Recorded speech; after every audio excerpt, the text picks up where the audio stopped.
कहने का तात्पर्य है कि मनुष्य के ऊपर सबका कर्ज है, केवल माँ बाप का ही कर्ज नहीं है।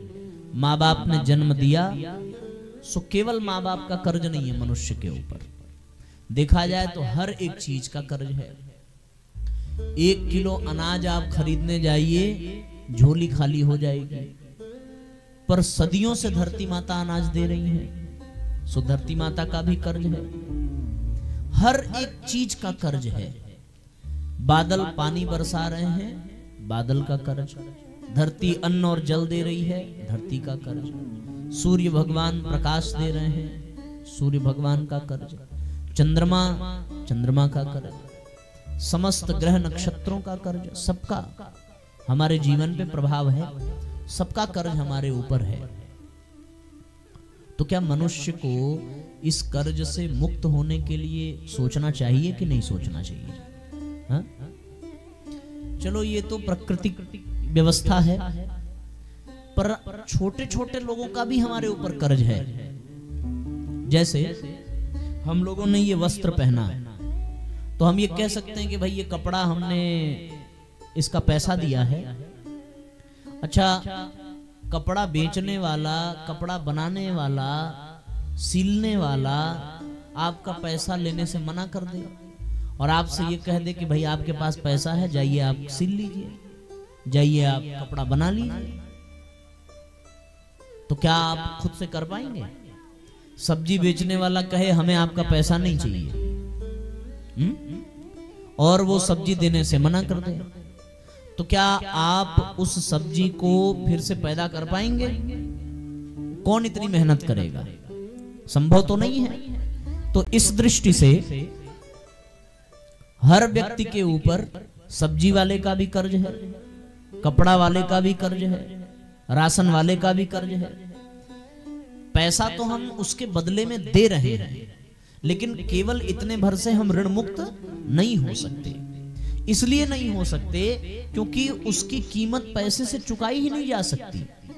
आप विचार कर, ये तो आज की परंपरा ऐसी है कि हम कुछ लेते हैं तो बदले में पैसा दिया जाता है, पर प्राचीन समय में किसी सामान के बदले में पैसा देने की परंपरा नहीं थी। सामान के बदले में सामान देने की परंपरा थी।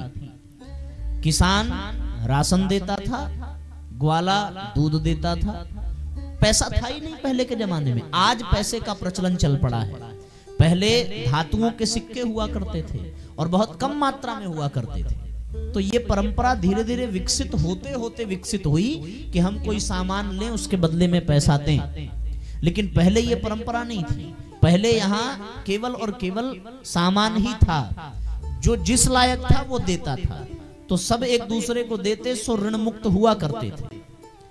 पर आज की स्थिति ये है कि हम ऐसा समझते हैं कि हम केवल पैसा दे देंगे तो हम ऋण मुक्त हो जाएंगे।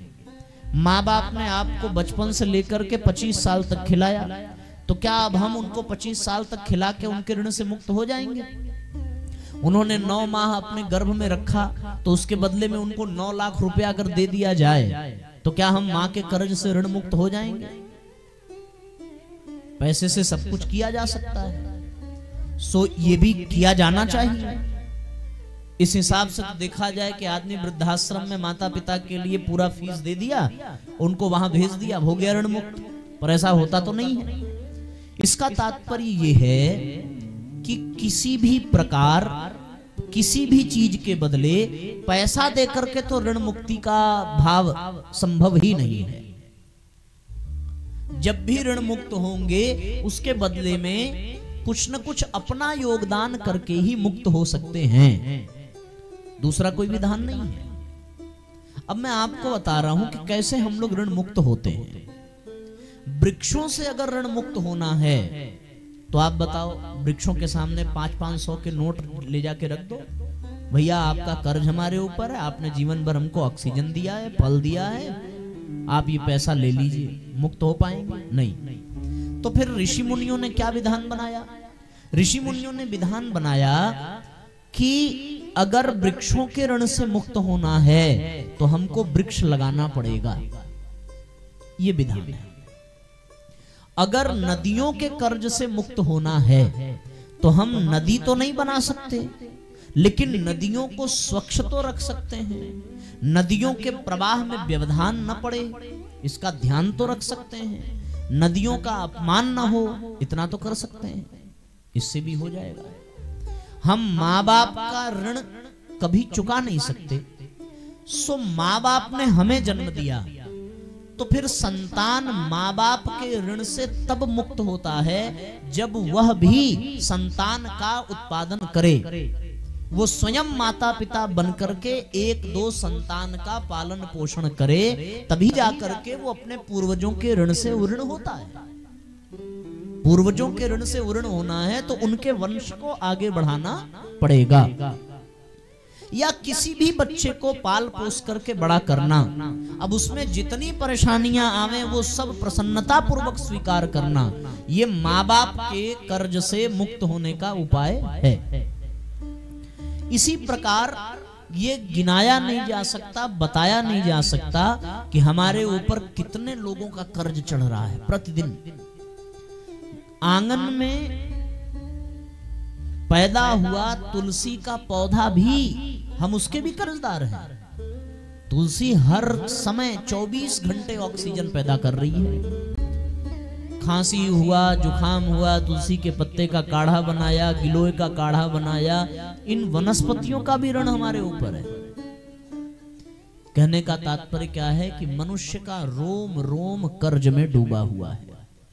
हम लोग केवल उसी को कर्ज समझते हैं जो पैसे का होता है, पर ये इतना बड़ा कर्ज है कि इससे मुक्त होने का संसार में कभी कोई हो नहीं सकता। जितना बन पड़े उतना इससे मुक्त होने का प्रयास करना चाहिए। अच्छा, जानवर का बच्चा है तो जानवर, गाय का बच्चा हुआ, 1 घंटे 2 घंटे 3 घंटे के बाद खुद से उठेगा, चलने लगेगा, दौड़ने लगेगा, अपना काम करने लगेगा। मालिश करने की जरूरत पड़ी? उसको कोई विशेष दवा देनी पड़ी? कुछ नहीं करना पड़ा। पर आदमी का बच्चा पैदा हो जाए तब तो वो 2-3 दिन में चलेगा। कब तक उसका ध्यान रखना पड़ता है माता पिता को, सोच करके देखिए। 1 साल नहीं, 2 साल, 3 साल, 4 साल, 5 साल, जब तक वो अपने पैरों पर न हो जाए तब तक। और जितने जीव जंतु हैं वो सब जन्म लेते ही अपनी जिम्मेदारियों को समझने लगते हैं, पर आदमी का बच्चा नहीं कर सकता। उसको हर कदम पर, हर मिनट में सहयोग की जरूरत पड़ेगी।